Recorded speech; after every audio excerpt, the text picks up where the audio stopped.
আচ্ছা, বিজেপি সরকার এসেই এই কলকাতার সব স্কুলের মিড ডে মিলের যে ব্যবস্থাটা ইস্কনকে দিয়ে দিল, এটা তো ঠিক হলো না। কারণ ইস্কন তো ভেজ, সেটা সবাই জানি আমরা। তাও এবার কি বাচ্চাদের সবাইকে ভেজ খাওয়াতে হবে? তো সিপিএম যদি বলে থাকে যে এটা অন্যায়, তাহলে তো ঠিকই বলেছে। কারণ আমি তো নিজে সিপিএমের আমলে পড়েছি, সেখানে তো আমাদের মোটামুটি 7 দিনের মেনু ঠিক এরকমই থাকতো।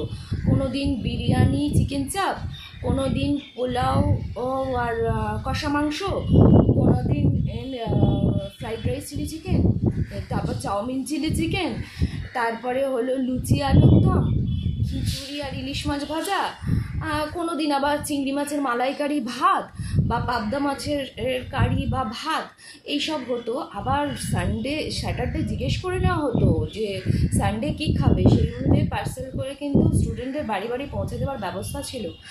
আর বসে যেটুকু আমরা খেতে পারতাম না, বাচ্চা ছিলাম তো সবটা খেতে পারতাম না, সেটাও পার্সেল করে দেওয়ার ব্যবস্থা ছিল। তো এত সুব্যবস্থা আমরা পেয়ে এসেছি। তো আজকালকার এখন বিজেপি সরকার সেটা করলে এখানকার বাচ্চারা তো বঞ্চিত হচ্ছে। আমরা যেটা পেয়ে এসেছি সেটা তো ওরা পেলো না, তার মানে এই সরকার তো সেটা পেতে দিল না, তাই নয় কি? তো এটা তো অন্যায় হলো। ভেজ খেয়ে কি আর বুদ্ধি হয়? এইসব রাজমা চানা খেয়ে কি আর বুদ্ধি হয়? এ তো গরু ছাগল তৈরি হবে।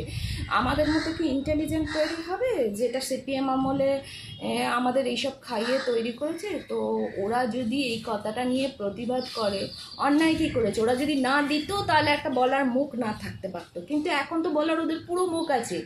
আমরা তো নিজেরা এত আমলে খেয়ে এসছি, কোনো ব্যাটা বলতে পারবে না যে এক টুকরো ডিম পেত না, বা কাঁচা পাউরুটি দিত, বা পোকা ধরা চালের ভাত দিত, বা আধখানা ডিম দিত, ঝোল আলুর ঝোল, এগুলো মানে সিপিএম টিএমসি কোনো সরকার দেয়নি। মানে ভীষণভাবে ভালো খেয়ে এসছি আমরা।